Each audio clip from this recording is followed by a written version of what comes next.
the new bike home on this trailer. I believe it's a Harbor Freight. It was so heavy that it actually bent the frame. Here is the nc700 automatic. We're gonna take it for the first spin ever. Look at this. I have this phone. I can look at that.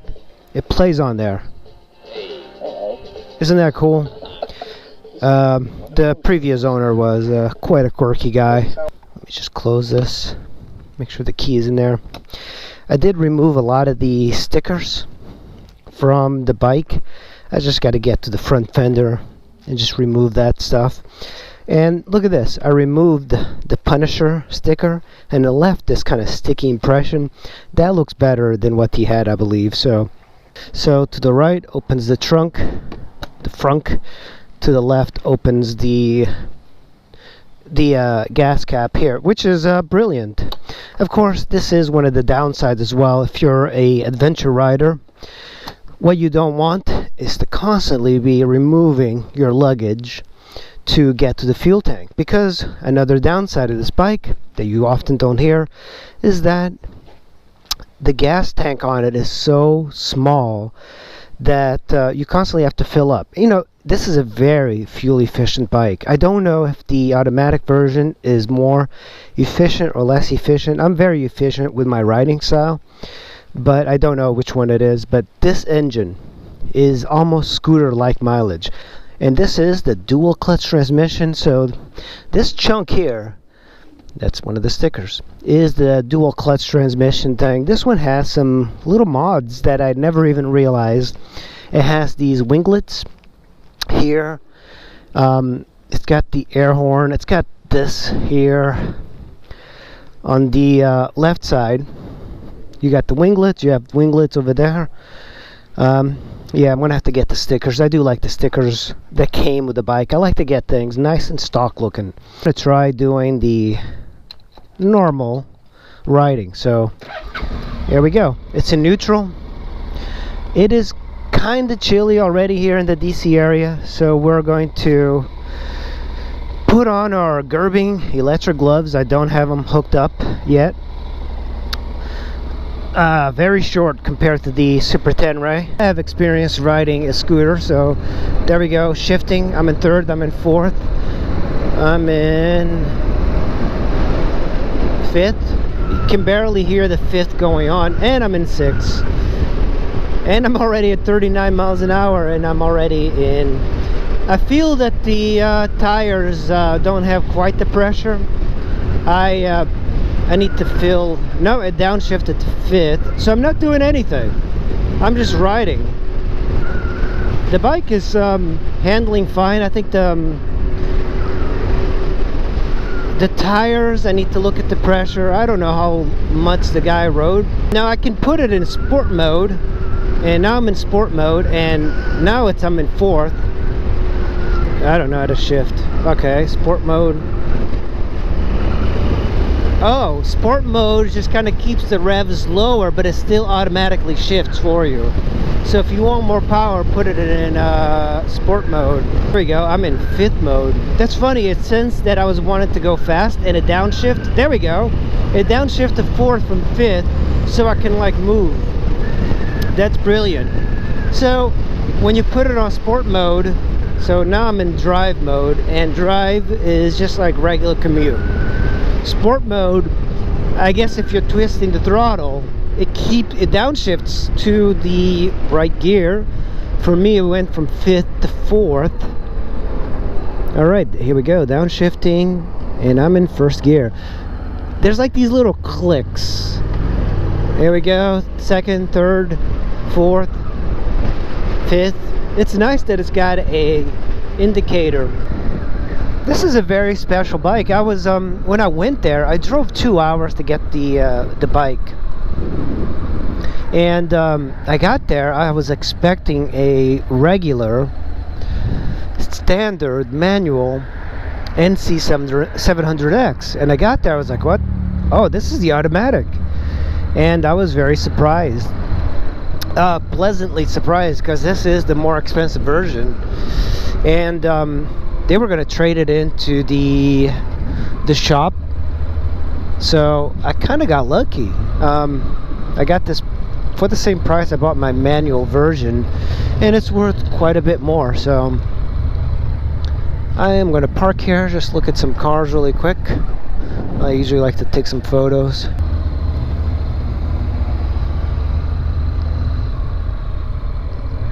Look at that Lamborghini. Let's just go around. Very easy to ride slow because it's an automatic.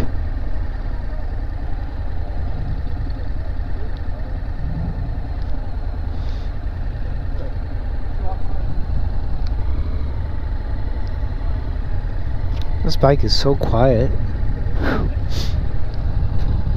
These are mostly historic cars, which is fine. Let's go here. I just want to like do a little bit of loop, see what's happening.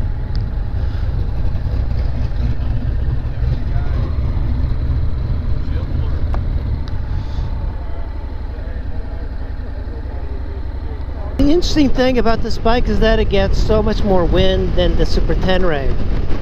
When you ride the Super Tenere, the wind protection on it is just so much better. This, though, I have to say that it's probably one of the best commuters ever. It's reliable, it's efficient. That's important, being efficient. And of course, with the automatic, it makes commuting easier because you don't have to shift. When you live in a city like the DC metro area, it is almost bumper to bumper traffic now, with COVID kind of easing up. And it's also very easy to work on. That's very important for a commuter. And it's a Honda, so it's very reliable. The valve adjustments are like the old style. They're not even like the shims. You know, the Super Tenere, you want to do a valve adjustment, you're going to be down for a few days if you don't have the shims. This uses a lock nut and a screw to adjust. This is a budget bike, but it doesn't really have a budget motor. You know, in the way, this nc700, nc750x, they're almost like what Honda really is like. Think about the Honda Element. Think about the Honda Ridgeline. Those are utility vehicles, but they are smart vehicles because Honda's like, okay, we can make the bed of the truck become a cooler, and with the Element, oh, we'll make the platforms, the seating turn into beds. It's kind of like the same idea that Honda uses on this bike. They're like, oh, why do we need a gas tank in the top here, making the bike heavier? Why don't we just create like a space, bring the motor forward, bring the gas tank back? And I kind of like that. So this is kind of like a Honda Element of motorcycles. Now when it comes to downsides, the gas tank is a downside. It's very small, enough that there's an aux gas tank for nc700 owners. It shouldn't be that way. This bike should get 300 miles. That would increase its versatility, and it would make things a lot better for adventure riders. Now remember, also this is a 17-inch wheel sort of bike. It would make a whole lot more sense to have a 19-inch front wheel, because that would appeal to adventure riders. And I have seen an nc700x with a 19-inch front wheel, and that's exactly what Honda should be putting on this bike, making it more of an ADV bike. Another thing that this bike is not as good as a lot of bikes, including the V-Strom, is highway capability. I know that people have gotten upset at me for saying this, but look, it's all relative, right? You ride a bike and you go like, oh, this is a really good bike for riding on the highway, and people do ride on the highway. This is not a very good bike on the highway. It's adequate, you know, I have no problem riding it on the highway, but the lack of wind protection, you can get something bigger, but the one thing you can't really fix is the wind going around you. That bike over there, much better highway bike, we could all agree, right? This one has its faults because the wind protection is not really there. But this bike is better in town. It's better enjoyed at a slow pace. It's kind of like KLR 650. Very eerie coming to a stop, leaving it in drive. Look at that. It is ready to go. But I can put it in neutral. And you're going to say, boom, neutral. Now I'm in first gear. That little clank, it's really the only thing you hear. When you're shifting, it's smoother than the Goldwing I rode. That's the DCT style. 4th, 5th, 6th. And I'm on regular drive mode. Look at this. Let's we're on drive mode, which is the slow version. 2nd, 3rd, 4th. No need to reach for that clutch or shifter on this. Just kind of go. So I'm in 4th gear because I guess it kind of computes the amount. Now I'm slowing down and it's shifted into 5th. You know why? I kind of like the idea of, see, now I'm in 5th, I'm slowing down, there's a lot of debris. 4th gear. Now let's shift to sport mode. I'm in sport mode, so sport mode stays in lower gears longer. So I'm in 3rd gear, giving it gas, it stays in 3rd. And now if I let go of the gas, it should shift to, look at that, it's still in 3rd gear. 4th, 5th, because it realizes I'm not pulling as much, so it's going to put us in more taller gear. Now I'm in 6th gear at 57, but the revs are a little bit higher, so I want to shift it to, yeah, 3,000 RPMs at 50 miles an hour. It's a very low revving bike. So very easy to ride. In sport mode, it feels very much like any bike. It's so smooth shifting. That's the thing about this bike. You would think, oh, it almost came up off the ground there.